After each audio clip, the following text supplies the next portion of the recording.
मित्रांनो, वटसावित्री पौर्णिमेच्या तुम्हाला खूप खूप शुभेच्छा।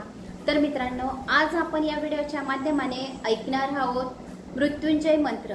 जर आपण आजच्या दिवशी मृत्युंजय मंत्र ऐकला म्हणजे आपल्या पतीचे दीर्घ आयुष्य होते आणि आपल्या मुलाबाळांचे सुद्धा आयुष्य वाढते, आपला संसार सुखी होतो। आज वडाच्या झाडाची पूजा करायची आहे, आपल्याला छान सूत लपटायचे 7 वेळा। आपण म्हणजे वटसावित्री पौर्णिमेच्या दिवशी छान ताट तयार करतो आणि 7 सुवासिन्यांच्या ओटी भरतो। आपल्या नवऱ्याच्या आयुष्यासाठी आपल्याला हे व्रत करायचं आहे। तर या दिवशी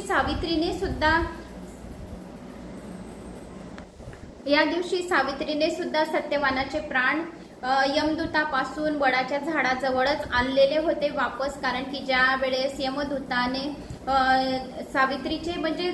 सावित्री वडाच्या झाडाखाली बसलेली होती आणि सत्यवान पण होता, तर त्यावेळेस यमदूताच्या म्हणजे पाठलाग करत करत करत करत मृत्यू लोकापर्यंत चालली गेली होती। 3 वरदान सुद्धा यमदूताने सावित्रीला दिले होते की माझ्या आंधळ्या सासू सासऱ्यांना डोळे यावे, अजून सर्व राजपाट मिळावा आणि मला संतान प्राप्ती व्हावी, असे 3 वर यमदूताकडून मागितल्यावर मग त्यावेळेस सावित्रीने सांगितले यमदूताला की यमदूता, तुम्ही तर मला संतान प्राप्तीचा वर सांगितला आहे, तर आता संतान प्राप्तीसाठी मी दुसरं लग्न करणार नाही, तर मला म्हणजे माझ्या नवऱ्याचेच प्राण वापस पाहिजे असे सांगितले होते। त्यामुळे यमदूताने सुद्धा 3 वर या वडाच्या झाडाखाली सुद्धा दिलेले होते। तर अशा या वटसावित्री पौर्णिमेच्या दिवशी आपल्याला या दिवशी मृत्युंजय मंत्राचा जप नक्की करायला हवा। आणि शिवलीलामृतामधला आपल्याला 6वी कथा सुद्धा आपण ऐकली, तर ती 6वी कथा अखंड सौभाग्याची प्राप्तीसाठी ही कथा आहे। तर तरी पण माझे भाविक भक्त जे आहेत शालिनी भक्तिसागर कथाचे, तर ते तर पारायण करतातच आहे। तिकडे सुद्धा माझे चालू आहे पारायण शालिनी भक्तिसागरवर आणि इकडे सुद्धा चालू आहे। तर कथा मी नेहमी टाकतच राहते इकडे पण आणि त्या चॅनलला पण, दोघी चॅनलांना तुम्ही सबस्क्राईब करा, ऑल वर क्लिक करा आणि आजच्या दिवशी ही कथा सुद्धा ऐका। तर ही कथा सुद्धा खूप छान आहे, तुम्हाला खूप आवडेल। आणि आपण मृत्युंजय मंत्राचा जप करूया। नाही 108 वेळा तुम्हाला शक्य असेल तर 1 वेळा, 2 वेळा, 11 वेळा तरी या मृत्युंजय मंत्राचा जप करायला हवा। मृत्युंजय मंत्राचा जप केल्याने कोणत्याही आपल्याला आजारपणा लागत नाही, रोग राहत नाही, घरात सर्व व्यक्ती स्वस्थ राहतात। तर आपण मृत्युंजय मंत्राचा जप करूया। ओम त्र्यंबकं यजामहे सुगंधिं पुष्टिवर्धनम् उर्वारुकमिव बन्धनात् मृत्योर्मोक्षीमामृतात्।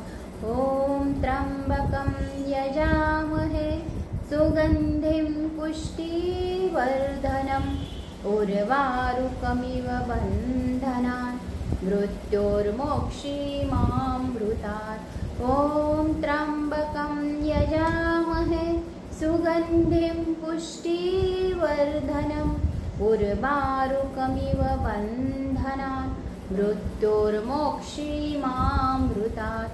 ओम त्र्यंबकं यजामहे सुगंधिं पुष्टिवर्धनम् उर्वारुकमिव बन्धनात् मृत्योर्मोक्षीमामृतात्। ओम त्र्यंबकं यजामहे सुगंधिं पुष्टिवर्धनम् उर्वारुकमिव बन्धनात् मृत्योर्मोक्षीमामृतात्। ओम त्र्यंबकं यजामहे सुगंधिं पुष्टिवर्धनम् उर्वारुकमिव बन्धनात् मृत्योर्मोक्षीमामृतात्। तर असा हा जप मी तुम्हाला 7 वेळा हा मंत्र बोलून दाखवला। 7 वेळा बोला, 9 वेळा बोला, 11 वेळा बोला, 1 वेळा पण बोलला तरी सुद्धा या मंत्रामध्ये खूप पावर आहे, ताकद आहे। तर तुम्ही हा मंत्र नक्की वटसावित्रीच्या दिवशी तुम्हाला श्रवण करायचा आहे, बोलायचा आहे, या माझ्या मागे तुम्हाला बोलायचं आहे। तर आता आपण या व्हिडिओच्या माध्यमाने ऐकणार आहोत चित्रवर्मा राजाची कथा, शिवलीला अमृताचा 6वा अध्याय, अखंड सौभाग्याची व्रतकथा आहे। तर तिकडे शालिनी भक्तिसागरवर शिवलीला अमृताचा 11वा अध्याय तुम्हाला मिळून जाईल आणि शालिनी भक्तिसागर कथावर 6वा अध्याय। तर हे दोघी अध्याय खूप इम्पॉर्टंट आहे, खूप महत्त्वाचे आहे। तर आता आपण या कथेला सुरुवात करूया। श्री गणेशाय नमो नमः। दुर्गाष्टमीला सुद्धा ही कथा आपण ऐकू शकतो। चित्रवर्म राजाची कथा। हे कामदेव अर्थात मदनाला जाणणाऱ्या, मनमोहना मदमत्सरूपी भयंकर अरण्याला जाळून टाकणाऱ्या, पर्वताचा जावई असणाऱ्या गंगेला आपल्या जटेत धारण करणाऱ्या गंगाधरा कर्पूर गौरा विषयाचे प्राशन केल्यामुळे ज्याला अंगाचा निळा निळा रंग आलाय अशा ह्या महेशा, दुष्ट अशा बलाढ्य राक्षसाचा नाश करणाऱ्या, त्रितापाचे हरण करणारा, सर्व भक्तांचा प्रिय सखा असा जो शंकर, त्याचे गुणवर्णन करायला माझ्याजवळ शक्ती नाही। जे आपल्या मनात विषय सुखाची इच्छा धरून तुझी पूजा करतात त्यांना त्याच्या मनातील इच्छित विषय पदार्थ तू मिळवून देतो। मग तुझ्याकडे त्यांचे खरेच ध्यान लागते, त्यामुळे ते आपोआप विरक्त होतात आणि स्वतःसाठी निर्वाण पद प्राप्त करून घेतात। सोमवार, शिवरात्री आणि प्रदोषी व्रते विधिवत करून अनेक स्त्री पुरुष पूर्णपणे मुक्त झाले आहे। शौनिक व ऋषी इतर जमलेल्या लोकांना सूत म्हणाले, मी आता एक गोष्ट सांगतो ती लक्षपूर्वक ऐका। पूर्वी आर्यवर्तात चित्रवर्मा नावाचा एक राजा राज्य करीत होता। पूर्वीच्या नल राजा आणि सत्यव्रती हरिश्चंद्रा राजाप्रमाणे तो अतिशय पुण्यवान होता। तो गो ब्राह्मण आणि प्रतिपालक सुद्धा होता। तो आपल्या प्रजेचे अतिशय प्रेमाने पालन करीत असे। शत्रूला मात्र त्याची नेहमी फार भीती वाटत असे। भगीरथीप्रमाणे तो फार प्रयत्नशील होता, तसेच मारुतीप्रमाणे खूप बलवान होता। स्मर रंगणात भार्गव आणि कर्णाप्रमाणे अतिशय दानशूर होता। शंकर आणि विष्णू अशा दोघींचीही तो नेहमी भक्ती करीत असे। त्याला त्याच्यासारखे शूर असणारे अनेक पुत्र होते, पण कन्या मात्र नव्हती। मुलीसाठी त्याने देवांना अनेक नवस केले आणि त्यामुळे त्याला एक सुंदर मुलगी झाली। ती इतकी सुंदर होती की आता तिला कोणाची उपमा द्यावी तेच कळत नाही। कलंकाशिवाय चंद्र जसा दिसेल तसे तिचे मुख गोल व नैना मनोहर होते। विद्यार्थ्याने त्रैलोक्यातील सगळे सौंदर्य एकत्र करून त्यापासून तिला घडवले आहे असे सर्वांना वाटत होते। तिच्या जन्माच्या वेळी राज्यातील अनेक श्रेष्ठ ब्राह्मण राजवाड्यात जमले होते। तिची अचूक जन्मवेळ पाहून पत्रिका मांडून एक विद्वान ब्राह्मण म्हणाला, पृथ्वीची स्वामिनी होण्याचे सुयोग या कन्याच्या कुंडलीत आहे। ती खरोखरच 10,000 वर्ष या पृथ्वीवर राज्य करेल हे त्याने सांगितलेले भविष्य ऐकून राजा मनामध्ये फार खुश झाला आणि त्याने जमलेल्या ब्राह्मणांना ते सर्वजण तृप्त होतील इतके धन धान्य देऊन अलंकार दिले। उत्तम प्रकारची वस्त्रे दिली। मुलीचे बारसे मोठ्या थाटामाटात साजरे केले। रूपाची सीमा कन्येपाशी झाली पाहिजे। हिच्याहून सुंदर स्त्री आज दुसरी या पृथ्वीवर नाही असे ठरले म्हणून राजाने तिचे नाव सिमितिनी असे ठेवले। सर्वत्र अतिशय आनंद चालला असताना एक पंडित म्हणाला, सांगितलेले सर्व भविष्य खरे आहे, पण सिमितिनीस तिच्या 14व्या वर्षी वैधव्य योग आहे, ती काहीही करून टळला पाहिजे। पंडिताचे भाषण ऐकून राजा मनातून खूपच खिन्न झाला। आपल्या अंगावर अचानक आकाशामधून वीज कोसळली आहे किंवा कुणीतरी व्रजाचा आघात आपल्या अंगावर करीत आहे असे त्याला वाटत होते। पंडित पुढे म्हणाला, राजा चिंतेचे काही कारण नाही। शंकराच्या कृपेने सौभाग्य वर्धन होईल याची खात्री बाळग। तू शंकराची भक्ती कर। मी बोलवलेले ते कधीही खोटे होणार नाही आणि तो भगवान शंकर असे होऊ बी देणार नाही। राजाने सर्व ब्राह्मणांना प्रणाम केला आणि आमंत्रित ब्राह्मणांना इतर पाहुणे मंडळी आपल्या आपल्या घरी निघून गेले। हळूहळू दिवस जात होते। एखाद्या चंद्रकलेप्रमाणे सिमितिनी मोठी होत होती। 14 विद्या आणि 64 कला ती अतिशय निपुण झाली होती। अशा सिमितिनी उपबल झाली। राजाचे मन मात्र चिंतेने दग्ध झाले होते। विचार करून त्यांचा मेंदू फार शिनला होता। सिमितिनी आता पौर्णिमेच्या पूर्ण चंद्राप्रमाणे खूपच सुंदर दिसत होती। तिचे गायन सुरू होते म्हणजे कोकिळा सुद्धा लाजून गप्प बसत असे। तिच्या सर्वांगाला असा खूप सहज सुंदर मधुर सुवास येत असे। कस्तुरीच्या मागे शोध घेत पळणारा मृग कस्तुरीचा शोध सोडून सिमितिनीच्या मागे धावत असत। वडिलांना तर ती जीव की प्राण वाटत असे। तिचे मुखकमल पाहिल्यानंतर चंद्र निस्तेज होऊन जात असे। नाजूक कमर बघून सिंह लज्जित होत असे। तिचे कुरडे केस पाहून नाजूक कमर बघून सिंह लज्जित होत असे। किरळे केस पाहून तिचे भुंगे तिच्या भोवती फिरून रुंजी घालत असे। कमळे, हरणे, मासे असे तेजस्वी सुंदर डोळे पाहून तिच्यावर स्वतःला तुच्छ समजत असे। लांब सडक केसांची काळी भोर इकडे तिकडे हलणारी वेणी पाहून भुजंग आपल्या वारुळात दंड धरून बसत असे। तिची सरळ नासिका पाहून पोपट आणि त्या झाडावर नुसते उड्या मारित असे। तिचे लाल चुटूक होठ पाहिल्यावर बिंबळे लागत असे। डाळिंबाचे पांढरे शुभ्र दाणे एका ओळीत ठेवावे असे तिचे दात सुंदर होते। कमंडलू सारखे दिसणारे भरदार स्तनयुगल होते। तिच्या अंगाचा दळवळणारा सुवास 10 मैल लांब होत असे आणि कांतीची तेजस्वी अशी प्रवाहित असे स्वतः सर्वत्र पडत असे। तिच्यासारख्या तिच्या सर्वत्र मैत्रिणी नेहमी तिच्या समोर असत, तिच्याशी गप्पा मारत असत। त्यांच्या तोंडून एकदा तिने ऐकले होते की आपल्या 14व्या वर्षी वैधव्य येणार आहे, विधवा योग येणार आहे, भविष्य पूर्वीच एका पंडिताने सांगितले होते ते ऐकल्यावर सिमी मनातून घाबरली होती. म्हणून एके दिवशी तिला ऋषी यज्ञवाल्क्याची पत्नी मैत्री भेटली. तेव्हा तिचे पाय धरून गहिवरल्या आवाजात सिमी तिला म्हणाली, हे माते, तुला मी शरण आले आहे. माझे सौभाग्य रक्षण करण्यासाठी, सौभाग्य वाढवण्यासाठी मी कोणते व्रत करू याचे मार्गदर्शन तू मला कर. कोणत्या देवाची मी पूजा करू, कोणत्या गुरुला शरण जाऊ ते तू मला सांग. मला 14व्या वर्षी विधवा योग येणार आहे असे भविष्य पंडितांनी सांगितले आहे. ते दुर्गती टाळण्यासाठी मी आता काय करू. तेव्हा मग तिला धीर देत मैत्री म्हणाली, मुली शांत हो. मी तुला सांगतो की तू एक सोमवारचे व्रत कर. मी तुला पंचाक्षरी मंत्राचा, मृत्युंजय मंत्राचा जप सांगतो, तो कायम लक्षात ठेव. आणखी काय काय करावे ते नीट लक्ष घेऊन ऐक. रात्री शंकराची येता सांग पूजा करावी. गंध, अक्षता, फुले, पंचामृत, नैवेद्य अशी षोडोपचारे पूजा करावी. ते व्रत करीत असताना जरी तुझ्यावर केवढेही मोठे संकट आले तरी पण तू घाबरू नकोस आणि मनोभावे हे व्रत कर. आणि मग ब्राह्मण भोजन घाल. सवाशन ब्राह्मणाचे मेवणे सांग, त्यांची मनोभावे पूजा कर. तुझ्यावर मोठमोठे दुःखांचे पर्वत जरी कोसळले तरी सोमवारचे व्रत सोडू नकोस. व्रताला तू कधीही कंटाळा करू नकोस. तुझ्यावर आलेले दुःखाचे खापर सोमवारच्या व्रतावर सोडू नको. मैत्रिणीने सिमितीला उपदेश केला आणि तिच्या सांगण्याप्रमाणे सिमितीने सोमवारचे व्रत धरले. सिमितीच्या पित्याला तिच्या विवाहाची काळजी होताच नलराजाचा नातू आणि इंद्रसेनाचा मुलगा चित्रगंध हा वर म्हणून सिमितीसाठी त्यांनी ठरवला. आपल्या आजोबाप्रमाणे नलराजाच्या प्रमाणे चित्रगंध ही फार शूर पराक्रमी होता, कीर्तिवंत होता. सर्व दूर पृथ्वीवर त्यांच्यासारखा सुंदर तरुण पुरुष होता. सिमितीचा त्याच्याबरोबर तिच्या पित्याने विवाह ठरवला. सिमितीनी यती मैत्रिणी सांगितल्याहून सुद्धा जास्त व्यवस्थितपणाने सोमवारचे व्रत आचरित होती. दर 8 दिवसांनी आपल्या घरी 1100 सवाशन ब्राह्मण ती जेवू घालत असे. त्यांना चांगले वस्त्र अलंकार देत असे. घरी किंवा दारात आलेल्या अतिथीला अन्नदान करीत असे. यथासांग आणि मनोभावे शिवपूजन करीत असे. दर सोमवारी रात्रभर न कंटाळता जागरण करीत असे. तिने आपल्या नगरातील रत्नाखती शिव मंदिरात एक सुंदर शिवलिंग स्थापन केले होते. पूजा विधी करत होती. काहीही कमी पडू देत नसे. शिवाला अभिषेक केला की सर्व पापाचा नाश होतो. शिवाला गंध व्हायला, अक्षदा फुलांच्या माळा व्हायला की त्या स्त्रीचे अखंड सौभाग्य वर्धन होते. शिवापुढे धूप जाळला की अंग सुवासिक बनतो. शिवापुढे दिवा लावला तर दिवा लावणाऱ्याचा वंश वाढतो, त्याचे आयुष्य वाढते. शिवाला नैवेद्य दाखवला की त्याच्यावर लक्ष्मी प्रसन्न होते. शिवाला जो कोणी नैवेद्य दाखवतो, शिवतीर्थाचे जो कोणी स्पर्श मात्र आणि शिवतीर्थाचे जो कोणी दर्शन मात्र, त्याला 4 पुरुषार्थ 4 धाम यात्रा केल्याचे पुण्य मिळते. शिवापुढे विडा जर ठेवला तर 4 पुरुषार्थ मिळाल्यासारखे होतात.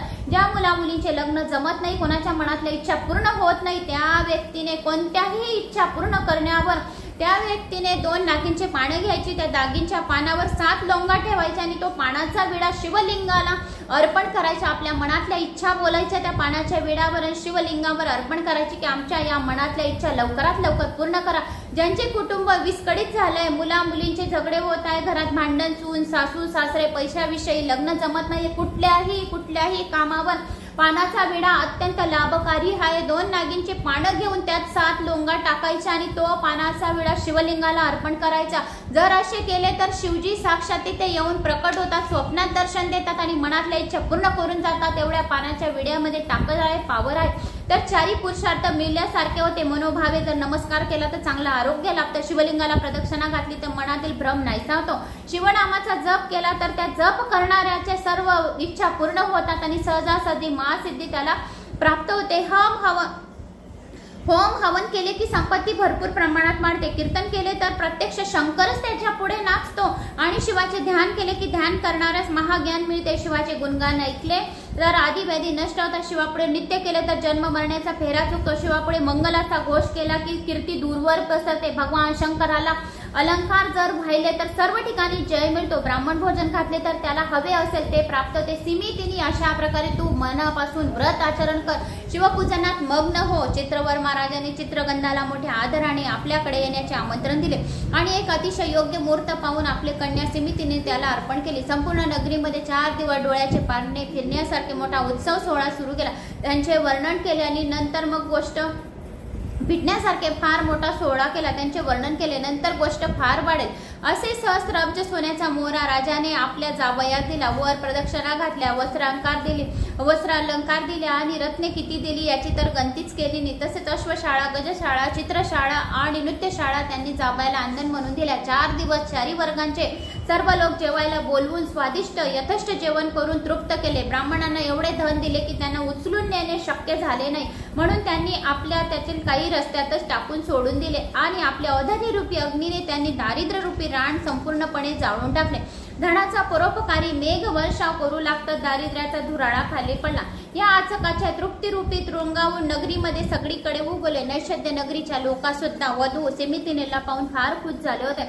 चंद्राचा 16 कला चिरून तिचे 32 दात बनवले आहेत काय असा तिच्याकडे पाहणाऱ्यास प्रत्येकास भासत होते। तिच्या श्वासावासून सुगंध भरलेला होता। तिच्या सौंदर्याला उपमा देता येत नव्हती। लग्न समारंभ आनंदाने अगदी व्यवस्थितपणे पार पडल्यानंतर वराडसह राजा इंद्रासह नैषध्य नगरीला निघून गेला। दसरा आणि दिवाळी जवळ आलेले असल्याने राजाने आपल्या जावयाला मुलीला आग्रह करून ठेवून घेतले।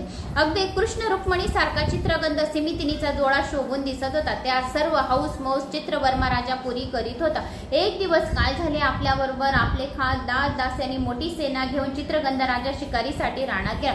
शिकार मनजोगी झाली, पण त्याने धावपळीने राजाला फार भ्रमश्रम झाले होते। घामाने सर्व अंग भिजले होते, म्हणून त्याने एक सुंदर नौका मागवली आणि आपल्या एक मुख्य शरीर रक्षकाला घेऊन चित्रगंध राजा नौकेत बसला आणि यमुना नदीच्या काठावर आरामात गप्पा मारत बसले होते। सर्वजण आपल्या राजाचे म्हणजेच आपल्याच जावयाचे रूपाचे, गुणाचे, स्वभावाचे मनापासून कौतुक करीत होते। यमुना नदीचा थांग कुणाला लागला आहे। यमुना नदीच्या खोल डोहात नौका असताना एकदम सोसाट्याचा मोठा वारा सुटला आणि नौका एकदम डळमळू लागली। सगळीकडे एकदम गोंधळ माजला आणि मग थोड्याच वेळात ही छोटी नौका अथांग पाण्यात बुडाली आणि त्या सरशी लोक आकांत करू लागले। सैन्यात एकपेक्षा एक जास्त शूर होते। अशा स्थितीत काय करावे हे त्यांना कळत नव्हते। धाव पळत आणि रडत रडत राजा चित्रवर्माकडे गेले। त्यांनी त्यांना ही बातमी सांगितली। वक्षस्थळ दुःखाने वडतच राजा यमुना काठी आले आणि डोलीत बसून आपल्या आई बरोबर सिमितिनीही तेथे आली। सर्वजण शोक सागरात अगदी गळ्यापर्यंत बुडाले होते। मूर्छा येऊन धरणीवर कोसळणाऱ्या आपल्या लाडक्या लेकीला राजाने कसे तरी सावरले। सिमितिनीची आई आपल्या मुलीच्या गळ्याला मिठी मारून शोक करू लागली। सिमितिनीचा त्यावेळेचा शोक ऐकून पृथ्वी सुद्धा कंपित झाली। समुद्राचे पाणीही खूप तापले। पशु पक्षी वृक्ष लता पर्वत सर्वजण सिमितिनीच्या बरोबर शोक सागरात आकंठ बुडाले। दुःखाचा अतिरेक झाल्याने सिमितिनी बेशुद्ध पडली। तेवढ्या चित्रगंधाचा पिता इंद्रसेन घाईघाईने आपल्या राणीसह तेथे आला। पुन्हा दुःखाचा सागर उफाळला। सुनेच्या विदीर्ण मुखाकडे इंद्रसेनाला तर बघावेना। चित्रगंधाची आई लावण्यवती खालची जमिनीवरची माती घेऊन तोंडात घालत अतिशय शोक करू लागली। माझा एकुलता एक लाडका बाळ हा कालिंदेने खाऊन टाकला। पूर्वजन्मी मी असे कोणते महापातक केले होते, म्हणून देव मला ही शिक्षा करत आहे। माझी आधाराची काठी यमुनाच्या डोहात बुडाली। माझा राजहंस कोठे आहे? माझे पाडस कोठे आहे? माझा चित्रगंध कुठे लपला आहे? कुणीतरी मला दाखवावं। मी पूर्वी काय पाप केले होते? भगवान शंकराचे प्रदोष व्रत मध्ये सोडले का? शिवरात्रीला उपास न करता जेवण केले का? सोमवारचे व्रत माझ्याकडून मोडले? असे मी काय केले होते? विष्णू आणि शंकर यांच्यात मी कधीतरी भेदभाव केला का? हरिहरांचे कीर्तन चालू असताना त्यात मी कधी मोडा घातला का? भक्तिभेद केल्या का? मी दुसऱ्यांच्या धनाची मनात कधी अभिलाषा धरली का? माझ्या हातून असे भयंकर काय घडले की ते माझा मुलगा माझ्याहून हिरावून गेला? मग का मागच्या जन्मी दान देत्या वक्त ब्राह्मणाला उगाच झुलवत ठेवले का? कुणी दान करीत असेल मी त्यात विघ्न आणले होते का? कुणाच्या तोंडाचा घास मी घेतला का? मी गुरुचा द्रोह केला का? पानावर जेवायला बसलेल्या ब्राह्मणांना उठवले का? हरणी आणि पाडसाला कधी विरहाचे दुःख दिले का? काही कळत नाही। माझे सौख्य निदानाने माझी एकाएकी नष्ट झाली। आता मी काय करू? अशी शोक त्या मुलाची आई करत होती। प्रधानाने मंत्राने राजा राणींना कसे बसे सावरले आणि चित्रवर्मा राजाने त्या सर्वांना आपल्या राजवाड्यात नेले आणि शोकाने व्याकुळ झालेल्या राजा इंद्रसेन त्यांची पत्नी लावण्यवती थोडे दिवसांनी आपल्या नगरीला परतले। ते आपले नैषध्य देशाचे शत्रूंनी घेतलेले त्यांना आढळले। शत्रूच्या हाती पडू नये म्हणून दोघं पळून जाऊ लागले। मग शत्रूंनी त्यांना कैद केले आणि तुरुंगात टाकले। सिमितिनीने सुद्धा मोठ्या धाडसेने आपला शोक आवरला आणि मैत्रीने सांगितलेल्या गोष्टीने तिला स्मरण झाले। ती म्हणाली होती, केवढेही दुःखाचे पर्वत अंगावर कोसळले तरी हे सोमवारचे व्रत सोडू नकोस। आणि सिमितिनीने आपले व्रत तसेच पुढे चालू ठेवले। दर 8 दिवसांनी 1100 सवाशन ब्राह्मण सिमितिनी घालत होती आणि दिवस रात्र शिवाचे ध्यान करत होते। दिवस रात्र शिवस्मरण चालू होते। मृत्युंजय मंत्राचा ती अखंड जप करू लागली।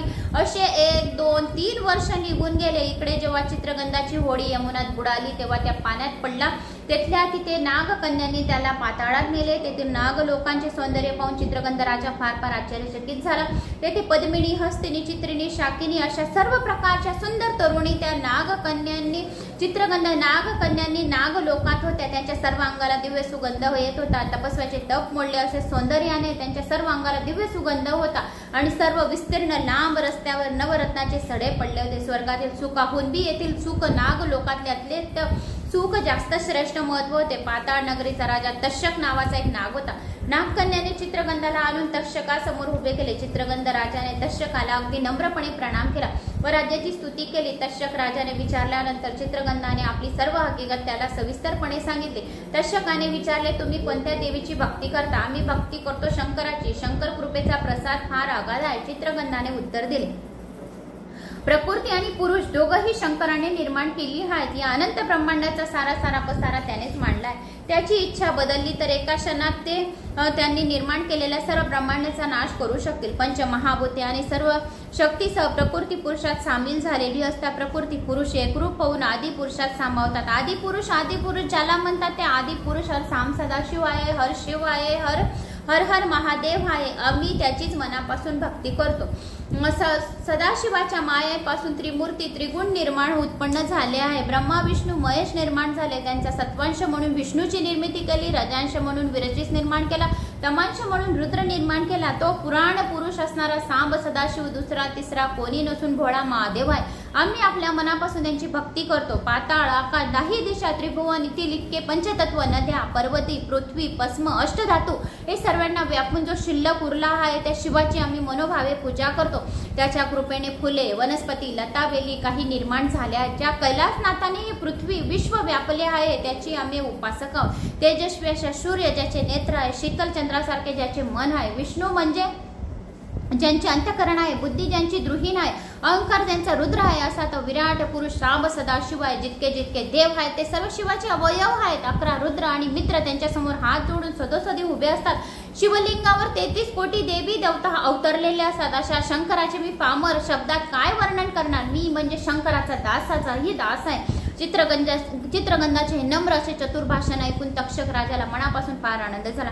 त्याने स्वतः सर्व नागलोक फिरून त्याला सर्व दाखवलं आणि म्हटले, चित्रगंधा तू मला फार फार आवडतोस। देवांना कष्टाने सुद्धा मिळणार नाही अशा कित्येक गोष्टी येथे आहेत, तेव्हा तू माझ्याजवळ इथेच राहावे अशी माझी इच्छा आहे। तेव्हा चित्रगंध नम्रपणे म्हणाला, महाराज माझ्या आई वडिलांचा मी एकुलता एक राजपुत्र आहे। माझी लावण्यवती सुकुमार पत्नी सिमिनिती 14 वर्षाची आहे। मी नाहीसे झालेला पाहून कदाचित तिने प्राण सोडलेले असतील। माझ्या घरी जाऊन आई वडिलांच्या पायाची मी सेवा कधी करणार आहे असे मला वाटत आहे। माझ्या वाचून माझी अगदी माता रोज रोज एखाद्या माशासारखी तडफडत असेल, मरत असेल आणि मग मी पुन्हा या पृथ्वीवर मला नेऊन सोडा। मला असे वाटत आहे की मी या पृथ्वीवर केव्हा जाईल। तेव्हा चित्रगंधाने कळकळीने अश्रू गाळत तक्षक राजाचे पाय धरले आणि सांगितले की मला या पृथ्वीवर जाऊन सोडा। प्रसन्न होऊन त्याला अपार वस्तू देणगी दिल्या चित्रगंधाने। त्याचबरोबर 12 सहस्त्र नागाचे बळ सुद्धा त्याला दान म्हणून दिले। जेव्हा तू अडचणीत असशील, तुला माझी गरज लागणार आहे, तेव्हा तू माझे स्मरण कर, तेव्हा मी तुझ्याजवळ येऊन उभा राहील आणि आश्वासन देईल। पृथ्वीवर न मिळणारी रत्ने, चिंतामणी, सप्रेम भेट दिली। मिळालेल्या सर्व वस्तू एकत्रित बांधले, त्यांचे मोठे पर्वतासारखे गठोडे केले। मोठ्या राक्षसाच्या डोक्यावर भले मोठे गठोडे देऊन एका नागाच्या फणीवर बसवून पाण्यामध्ये तक्षक राजाने त्याला चित्रगंधाला यमुनाच्या तीरीवर लावून सोडले।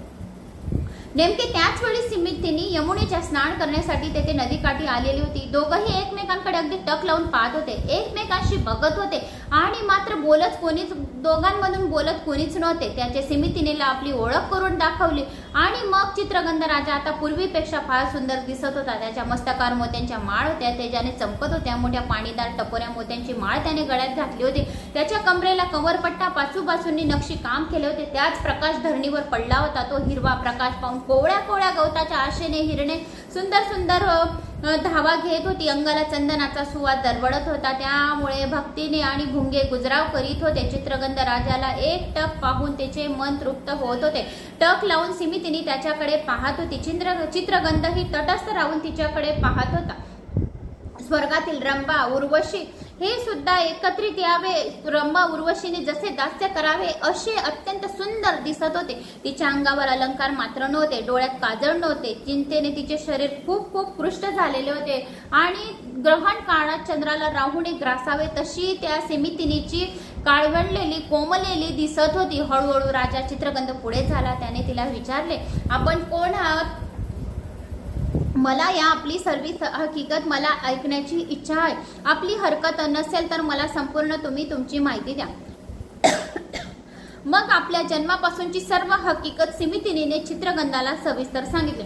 बोलताना तिचे दात तेजस्वी नक्षत्राप्रमाणे सारखे चमकत होते. सिमितिनीची मैत्रिणी तिच्या जवळ होत्या. त्यांनी सांगितले की 3 वर्षापासून हिचा पती याच ठिकाणी यमुनीच्या पाण्याच्या डोहात नौकात मरण पावला आहे.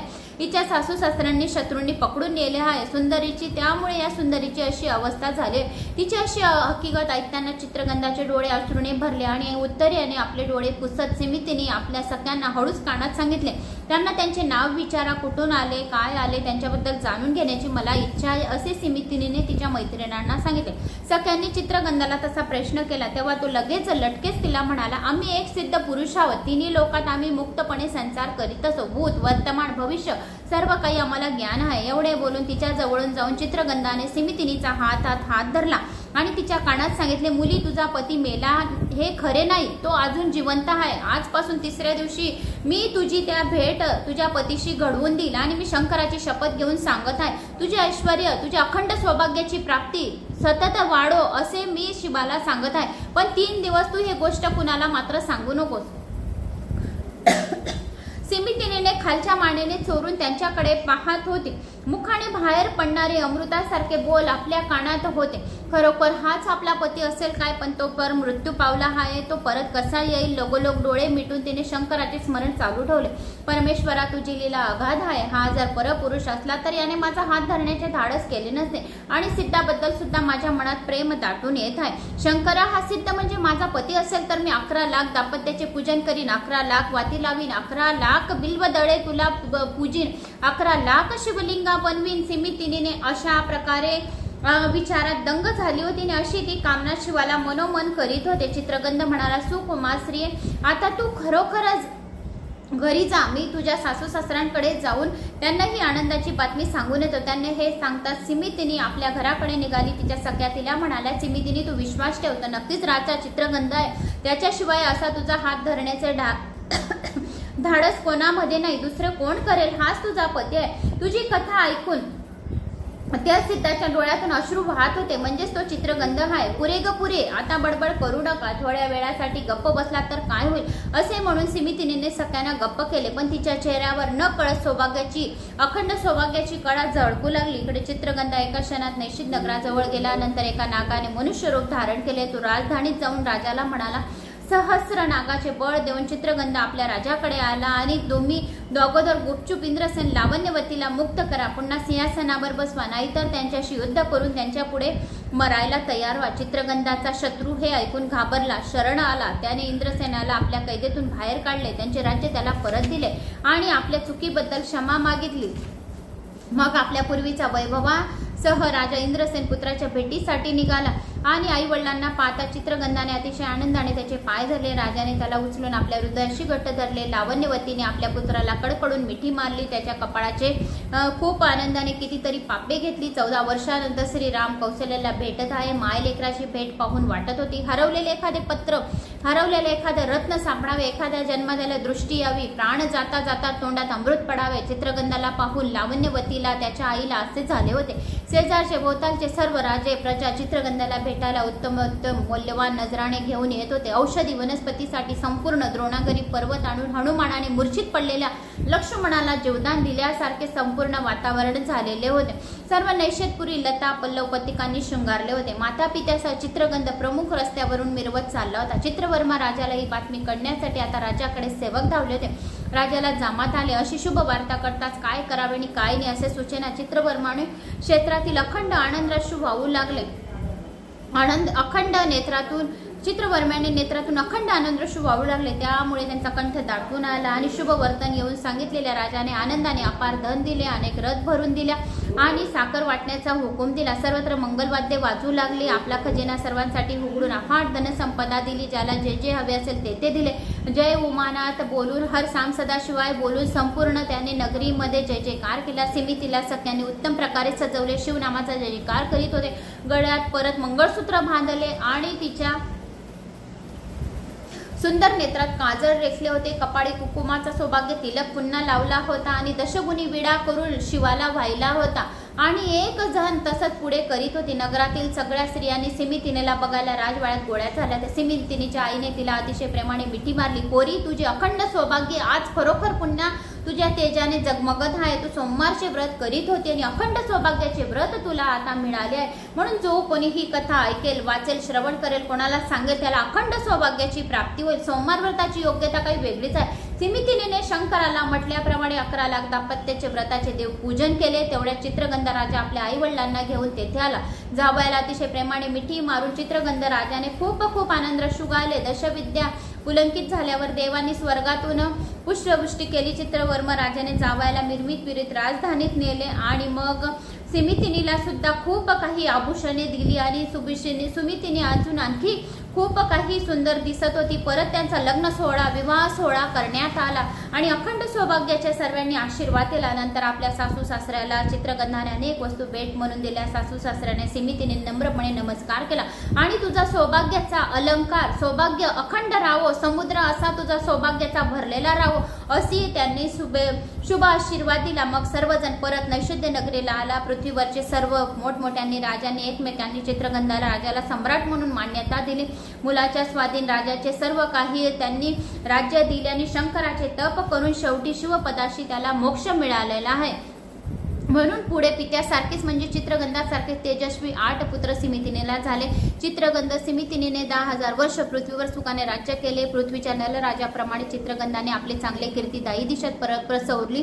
प्रजेवर अतिशय न्यायाने राज्य केले। शिवरात्री, सोमवार, प्रदोष ही व्रत शेवटपर्यंत चालू ठेवली। सिमितिनीने सुद्धा कीर्तीदायी दिशत पसरली। असे हे सिमितिनीचे सुंदर, सौख्यकारी, अखंड सौभाग्यकारक, वरदायक आख्यान ज्या स्त्रिया नियमितपणे वाचतील, ऐकेल त्यांचे सौभाग्य अखंड वाढेल। कुणाचाही जर पती दूर गेला असेल तर तिचा पती लवकरात लवकर परत येईल। जर कोणाचे मुलं दूर गेले असतील तर त्यांचे मुलं परत येतील। ज्या विधवा स्त्रिया आहेत त्या हे आख्यान जर ऐकतील तर त्या पुढील जन्मी सुद्धा अखंड सौभाग्याची प्राप्ती होईल, अखंड सौभाग्याचा त्यांना लाभ होईल। म्हणून एकदा जर सुरू केलेले सोमवारचे व्रत कोणी सोडू नये, शिवचरणावर पक्की निष्ठा ठेवावी।